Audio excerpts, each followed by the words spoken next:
All right, everybody, how are you doing? Super excited for you to be with me today. We're going to be talking about some fun stuff, some important stuff, and also some things that are happening in the market that I think you want to be aware of. So let's just jump in without any further ado and get right into this. We're going to be talking about the 6 ways to increase profit on every fix and flip. This is really important on how you can maximize your profit on those fix and flips. And so what we're going to be covering, we're going to talk about 6 ways to increase profit on every fix and flip. That's what we're going to be talking about today. We're going to talk about how to stay on your rehab schedule. We're going to talk about minimizing any unknown repairs, how to avoid extra contractor costs, how to ensure contractors actually get the work done, how to maintain a rehab plan for what needs to happen, how to obtain materials, and so much more. So time is money. This is something that's easy to forget, and a lot of people do as you're going through the rehab, okay? Each day that goes by is actually costing you money. And most people don't think of it as a daily, and you need to, because property taxes, every day that goes by is another day that you're paying property taxes. Every day that goes by is another day you're paying insurance, another day you're paying interest, another day you're paying utilities, gas, electric, water, sewer, garbage, landscaping, snow removal, grass cutting. Those things are happening every day that goes by as more money you are paying into those things. And it's easy to forget, like utilities and water and that type of stuff, but they add up fast and they will eat into your fix and flip profit. So before you start a flip, determine how much these are going to be, and then you can determine how much per day it will be. So for example, if I add all those things up and I divide it by 30 days for the month, I know it's $161 a day in this example, and that includes weekends as well. So basically 161 days is what it's costing me to own that property that if I had it sold, I would not have that cost, okay? So you wanna decrease the number of days that it takes you to turn that property. From the time you buy the property to the time you sell the property, the shorter that duration can be, the more profit it is typically going to be putting into your pocket, okay? So the next thing I want to jump into here is just simply unknown repairs. Major repairs can be a deal killer. So if you're going into a project, make sure you do a full inspection. And if you're doing that full inspection, make sure you scope the sewer line. I can't tell you how many times people have bought a property, the sewer line has some problem, the new buyer finds out about it. Well, they didn't know about it when they buy it. The new buyer sends somebody down that scopes it and finds out there's a problem, and the seller, or i.e. the investor, is saying, I gotta fix this thing. Well, why didn't you find out about it when you bought the property? And why didn't you get the seller to help pay for that rather than you having to get hit with it later? You can also look at moisture meters, you can look at meth tests. I recommend meth tests on every single property. Now, what if it comes back that there's problems? Well, hallelujah, now you know there's a problem, so you can deal with it appropriately. You know it's gonna cost more money. You can renegotiate with the seller rather than taking the risk on of the unknown to later find out that there are some problems. I mean, think about the situation, guys. Let's say that you just remodeled an entire property. You didn't get a meth test, and the new buyer, when they're selling the property, gets a meth test and it shows positive, and it's above the limit, and therefore it's gonna need remediation. Now, there are some ways that you can do some meth tests or some meth treatments where you don't have to pull things out. Other things you may have to. It just gets expensive to deal with those things. And why deal with them if you could have found out about them earlier in the process? So get a full inspection prior to purchasing. If there's problems, renegotiate with that seller. What an inspector won't know, okay? They won't know what's behind the walls. Because they can't rip the walls up and look underneath there. So they're just assuming what's behind the walls. Now, one of the things that can help is a moisture meter to say, hey, is there moisture? Do we see anything behind there? The other thing can be roof condition. If there's snow, they can't get on the roof, they can't see the roof. That can be a problem, especially in some of those snowy neighborhoods and snowy places around the country. So the other thing is the septic system. It's really hard to look at the leach fields and those types of things. You can have a septic inspection done to go and take a look at it and say, I have some concerns or everything looks good, but they're not gonna be able to see everything when it comes to that septic. So something to be aware of. So the question really comes down to, like, what if you go spend money on these inspections and the seller won't lower the price and they won't renegotiate. Well, I think the way you've got to look at this is you've saved yourself from a big problem. So I like to call this insurance money. You'd rather lose a little than lose tens of thousands. Think about it. You spend $500 on an inspection, but if it had the meth or problems, you'd have to spend $5,000 or $10,000 fixing it. You're better off. It's kind of like paying your insurance every single month for your car insurance. You know, hey, it's a good thing that you didn't get yourself into it. Does it stink? Yes, but it's better than how bad it would stink if you got into this situation and then had to deal with the problem. Okay. Next thing we want to talk about here is determining the full scope of work prior to purchasing the property. I see this mistake done so many times, guys.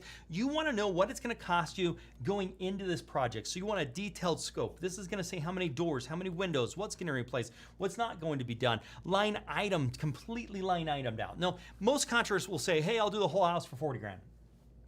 And you're like, oh, great, that's perfect. But then you get into doing it and they're like, well, that's not included, and that's not included, and that's not included. And you're like, you told me the whole house was 40 grand. Well, I wasn't planning on that. Now, I can't tell you that the contractor's at fault or you're at fault.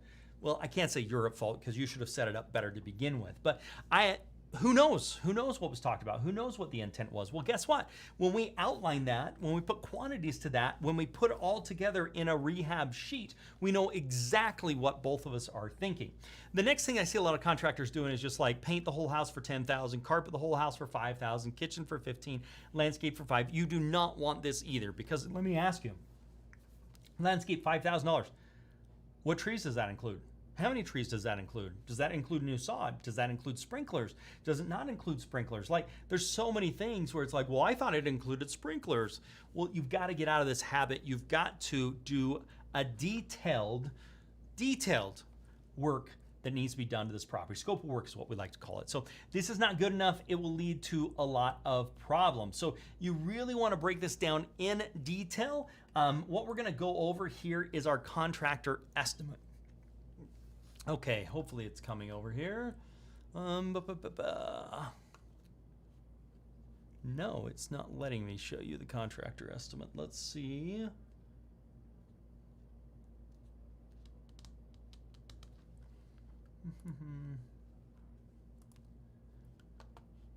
Doesn't like it. Okay, I'm sorry, guys. It is not letting me show you guys the contractor estimate. So I would like to, though. Oh, I know how to do this. Hang on. Let's do this. Browser. There we go. This is our contractor rehab estimate, okay? This is detailed. This is what you want to have before you start getting into a fix and flip. Now, I will tell you, if you send this over to a contractor, they're not going to like it because they're not used to typing these things out. What I like to do is I like to go to the property with the contractor and ask him how much things are going to be. I write all that type of stuff down. I then come back, I put it in here, and then I send it to the contractor to review and sign. And if there's things that he doesn't really know, I ask him to get some pricing, and then we have a conversation about it. Now, you'll see at the top here, you've got all the property information, square footage, bedrooms, bathrooms, what type of property it is. The other thing that you will see here is the information about the general contractor, their company name, their full name, their license, their expiration, their errors and omissions insurance, email, all the type of stuff, how many days it's going to take them to finish it. Then we kind of get into like, what grade are we talking about? Are we trying to build the Taj Mahal? Or are we trying to build like rental grade property, lowest you possibly can? That's what we call a builder's grade. So builder's grade, high end, mid-range, custom. What are we trying to do here? And that's what is important, so we know the quality that we're dealing with. Now, the other thing that we like to do here, we do this as well, is we say, hey, we want our property when it's done to look like these properties. You can go out there and look at properties that have sold or are for sale. You can show your contractor these pictures and say, hey, this is the quality of workmanship I'm looking for my property. And you can actually put those in here so that you can know you're moving in the right direction. Now, this is where we get into the actual items. This is property site, this is house exterior, structural, HVAC systems, electrical system, general plumbing systems, kitchen plumbing, bathroom 1, bathroom 2, bathroom 3, bathroom 4, drywall, windows, doors, finished carpentry, cabinets, countertops, paint, flooring, appliances, finish hardware, miscellaneous. There's all kinds of things, special conditions, termite. And then this is all going to be filled out. All the prices are going to be in here. And then the contractor is actually going to sign off on this. And they're going to say, yes, I agree to get this work done. I agree to these prices. These are the things I need to have permits on. You're signing it. This is where there's a meeting of the minds to make sure everybody is on the same page. Because guess what? If you're not on the same page, you're going to run into conflict, and that is not fun, especially when you're in the middle of a financial transaction trying to make some money and you find out it's going to cost you a lot more than you ever anticipated. Now, keep in mind when you work with a hard money lender, if you're getting some of that rehab money, it's not like you can go back and get a new loan on the property. Like, you've got what you've got. There's no more money coming from it, so you have to pull that out of your pocket. So you want to be careful with this. So this is where this written bid, line item by line item, is there. Each line item should have a price, or you'll end up paying too much by the line item, and there's no money left at the end of the job. You've got to make sure your contractor realizes that and knows that. Now, one of the other problems I run into is I see a lot of contractors that are robbing Peter to pay Paul, okay? So basically what they're doing is they're taking money that I may have given them to go finish up another job or to pay themselves rather than using that for the materials. So I don't ever want to be in that situation. I've been in that situation several times a long time ago. I'm not going to let it happen again. And so what I would do is I'd pay 10% up front is what I do now. So if the job's a $50,000 job, I'm going to give them $5,000 to get the job started, not half. I'm going to give him 10%, $5,000. And with that, I expect him to get permits. I expect him to get everything else that he may need. And then we pay after it's permanently installed in the property. I don't pay for materials. I don't pay for any of that type of stuff until it's permanently installed in the property. We don't pay for materials. Any decent contractor out there should have lines of credit. If they don't have lines of credit, they should have terms with a supply house. If they don't have terms with a supply house, they should have a credit card. Now, let me explain what this means.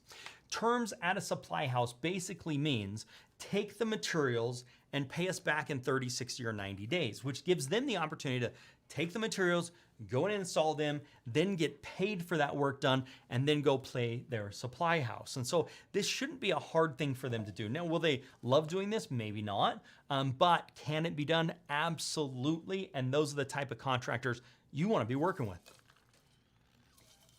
And that's how you're going to make more money on these fix and flips. Okay?